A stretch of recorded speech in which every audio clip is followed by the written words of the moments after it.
Good evening and thank you for joining us tonight for KREM News at 5. I'm Cody Proctor. Mark and Whitney are off tonight.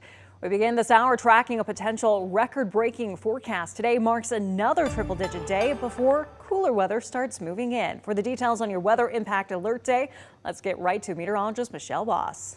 Yeah, fortunately, we saw a lot cooler temperatures today, or I should say a lot less widespread triple-digit heat due to some clouds this morning.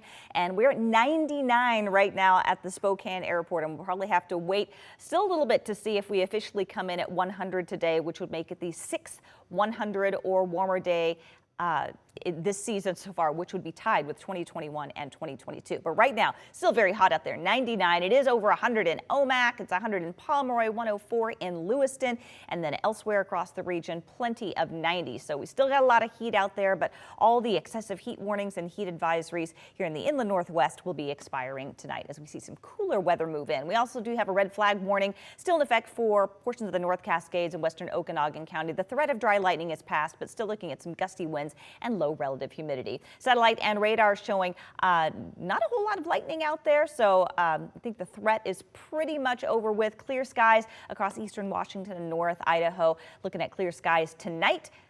Temperatures finally getting down into the 60s, maybe even low 60s in Spokane. So open those windows tonight. Should have a nice cross breeze. Still another couple of days in the lower 90s, but then 80-degree highs are on the way for later this week.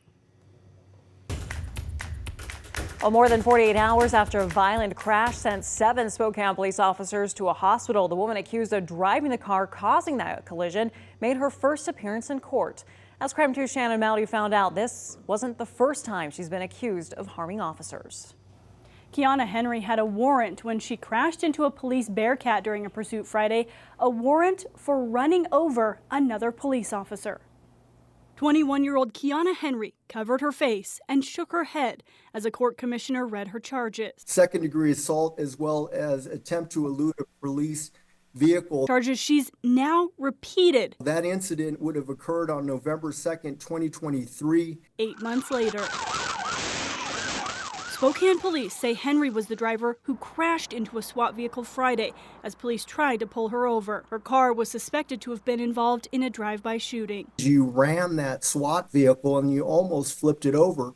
And then, of course, an individual was thrown from the vehicle and was seriously injured. 7 officers were hospitalized, with 1 suffering a broken vertebra and cut on the head. But it wasn't the first time she's been accused of harming an officer while trying to escape. You drove with his person still within the vehicle. Court records show in the November incident, Henry ran over an officer trying to get her keys as she drove away from a traffic stop. Documents from Friday's arrest show she and a passenger noticed the flashing lights as police chased her, but she told a detective she was scared and drove away. She also admitted to using fentanyl powder less than an hour before the crash. Miss Henry was concerned regarding her withdrawal, not the fact that she had just ran into a Bearcat. Henry had active warrants in Idaho and Spokane County, including for not appearing in court on her other eluding charge. Spokane police collision investigators estimate Henry was driving at least 50 miles an hour when she hit the armored vehicle. Henry's bond for both cases is $200,000, and the 2 men who were in her car Friday were not arrested. Shannon Maldy, KREM 2 News. Shannon, thank you so much.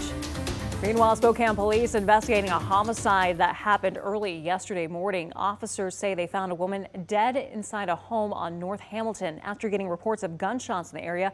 Major Crimes Unit determined the death as a homicide. No suspects have been arrested at this time.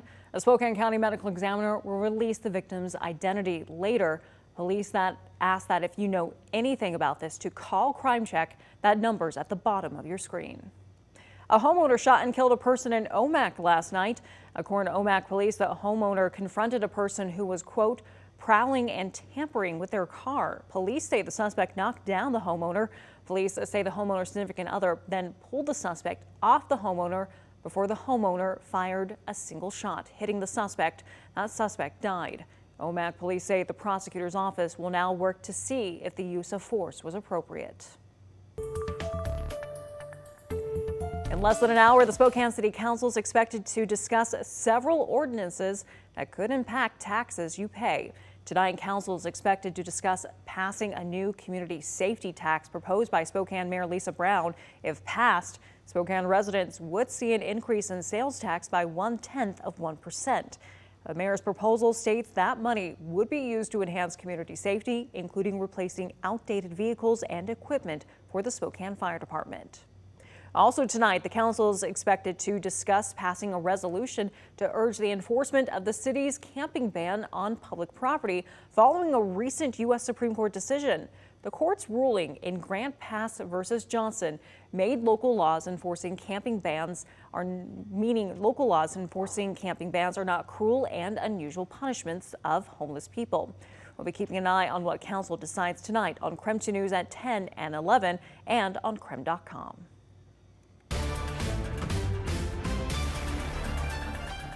President Joe Biden said yesterday afternoon he's withdrawing from the 2024 presidential election. In the time since that announcement, Vice President Kamala Harris announced her bid for the White House and has appeared to fend off any challengers for the Democratic nomination. CBS's Nicole Scango brings us more details from the White House tonight. Vice President Kamala Harris addressed campaign staffers in Wilmington, Delaware, ready to step in as the Democratic Party nominee for president. I have full faith that this team will be the reason we win in November. President Biden called into the campaign event late Monday, just a day after he withdrew from the race. I want to say to the team, embrace her. She's the best. I know yesterday's news was surprising and it was hard for you to hear, but it was the right thing to do. Earlier in the day, former House Speaker Nancy Pelosi joined a growing list of Democrats who are supporting the vice president. She has been a strong leader on the national stage. She is someone that's going to be a unique candidate when she goes up against Donald Trump. And one by one, potential rivals have said they do not plan to challenge Harris for the nomination. I am not going to be a candidate for president. I'm a candidate for basically speaking for the middle of this country. Harris says she wants to earn the nomination and has been working the phone to line up delegates and raise money. The campaign says it's taken in more than $80 million in its first 24 hours. In any campaign, when you see endorsements, when you see early support, when you see money, coming in, those are all early indicators of a strong candidacy. Republicans have wasted no time pivoting their attacks, linking Harris to Biden's policies and attacking her record. As the border czar, that's Joe Biden's term, not mine, she bears direct responsibility for the chaos at our southern border. Former President Trump weighed in on social media, claiming Democrats stole the nomination from Biden after he won it in the primaries. Nicole Scango, CBS News, the White House. Meanwhile, reaction to President Biden's announcement poured in from our elected officials. Washington State Governor Jay Inslee posted on X yesterday saying, quote, as he's done for 5 decades, Joe Biden put his country first. In the long scope of history, his work to protect us from the ravages of climate change will be seen as an historic achievement. Biden is going out on top with a long record of accomplishments we can all be proud of.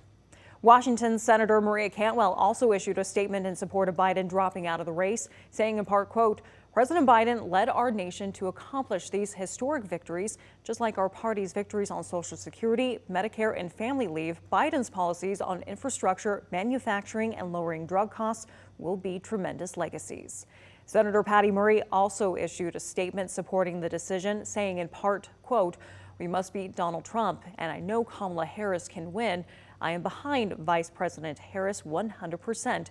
She is exactly the woman we need to prosecute the case against Donald Trump, save American democracy, lead the fight to restore abortion rights, and build an economy that puts working people, not billionaires, first.